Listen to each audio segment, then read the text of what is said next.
Hi hello నమస్తే. నేను journalist Sai. YSRCP ఒక సరికొత్త వ్యూహం అమలు చేస్తున్నారండి. నిజంగా అంటే రాజకీయ విశ్లేషకులు, ఈ అనలిస్టులు వీళ్ళందరూ ఉంటారు కదా, వీళ్ళంతా కూడా ఈ వైఎస్ఆర్సీపీ అమలు చేస్తున్న, అనుసరిస్తున్న ఈ వ్యూహం చూసి నిజంగా ఆశ్చర్యపోతున్న పరిస్థితి కనపడుతుంది. ఎందుకంటే బయట పరిస్థితులు ఎలా ఉన్నాయి? మొత్తం రెడ్ బుక్ రాజ్యాంగం నడుస్తుంది. ఎక్కడ నోరు విప్పినా, చిన్న మాట మాట్లాడినా, ప్రభుత్వాన్ని ప్రశ్నించినా కేసులు పెట్టేస్తున్నారు. ఏం చేయాలి? చట్టసభలో మాట్లాడదామంటే అసెంబ్లీలో కనీసం మైక్ ఇస్తలేదు. అసెంబ్లీలో లీడర్ ఆఫ్ అపోజిషన్ హోదా ఇవ్వట్లేదు, అపోజిషన్ హోదా ఇవ్వట్లేదు. అసెంబ్లీకి వెళ్ళినా వేస్ట్. సో ఏం చేయాలి?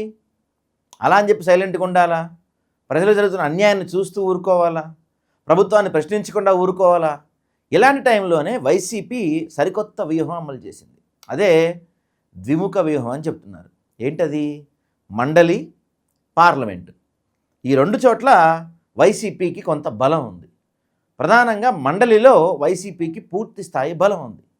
అక్కడ ప్రభుత్వాన్ని పదే పదే ఇరుకునబెట్టే ప్రయత్నం కాకూడదు, ఏకంగా ప్రభుత్వాన్ని 3 చెరువులు నీళ్ళు తాగిపిస్తున్నారు వైసీపీ నాయకులు. అక్కడ ఉదాహరణకి తిరుపతి లడ్డు అంశం గురించి కావచ్చు, లేకపోతే ఈ జరుగుతున్న దాడుల గురించి కావచ్చు. మెయిన్గా పర్టికులర్గా తిరుపతి లడ్డు అంశం గురించి అయితే ప్రభుత్వం సమాధానం చెప్పి తీరాల్సిన పరిస్థితి తీసుకొచ్చింది. అట్లీస్ట్ ఒక స్టేట్మెంట్ ఇచ్చేలాగా ప్రభుత్వంపై ఒత్తిడి తీసుకొచ్చి పదే పదే ప్రభుత్వాన్ని ఇబ్బంది పెడతాం, పదే పదే వాయిదా తీర్మానాలు ఇవ్వటం చాలా అద్భుతంగా మండలిలో పర్ఫామ్ చేశారు వైసీపీ వాళ్ళు.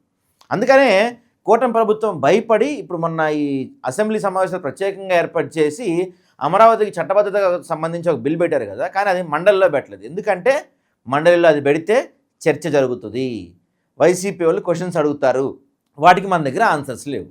కాబట్టి అందుకనే అలాంటి కీలకమైన బిల్లుని మండలిలో పెట్టకుండా అసెంబ్లీలో పెట్టుకొని వాళ్ళు పొగుడుకొని చప్పట్లు కొట్టుకొని ఆ బిల్లు పక్కన పెట్టేశారు. ఇదొక అంశం. అలా రాష్ట్రం జరుగుతున్న ప్రతి అంశం పైన కూడా సమయానుసందర్భంగా మండలిలో ప్రభుత్వాన్ని ఇరుకుని పెట్టే ప్రయత్నం చేస్తుంది వైసీపీ. ఆ విషయంలో సక్సెస్ అవుతుంది. ఇక ఇప్పుడు ఈ విషయాన్ని దేశ లెవెల్లో, అంటే మొత్తం దేశానికి తెలియజేసే విధంగా ఏం చేస్తున్నారు? పార్లమెంట్లో అవకాశం చిక్కినప్పుడల్లా వైఎస్ఆర్సీపీ ఎంపీలు చాలా, అంటే ఇక్కడ రాష్ట్రంలో జరుగుతున్న కూటమి దాడులపై కావచ్చు, కూటమి అప్రజాస్వామిక పరిపాలనపై కావచ్చు, తిరుమల లడ్డుల్లో వీళ్ళు చేసిన అసత్య ప్రచారాల గురించి కావచ్చు, ఇలాంటి అన్నిటిపైన భారీ స్థాయిలో దేశవ్యాప్తంగా గళం వినిపించే ప్రయత్నం చేస్తుంది వైసీపీ. అందులో 100కి 1000% సక్సెస్ అవుతుంది. దాంతోపాటుగా రీసెంట్గా మన అనంతపురంలో ఓపెన్ ఆర్డీడీ సెంటర్ గురించి కూడా దేశవ్యాప్తంగా క్రెడిట్ తీసుకుంది, క్రెడిట్ వచ్చేలా జరిగింది వైసీపీకి. సో ఇలా చాలా అంశాలు, అంటే రాష్ట్రంలో రెడ్ బుక్ రాజ్యాంగం నడుస్తుంది, అసలు మాట్లాడలేని పరిస్థితి, మాట్లాడితే కేసులు పెట్టేస్తున్నారు. ఇలాంటి సమయంలో చట్టసభల్లో, అంటే మండలిలో వైఎస్ఆర్సీపీకి బలం ఉంది, పార్లమెంట్లో వాళ్ళకి కొంత బలం ఉంది.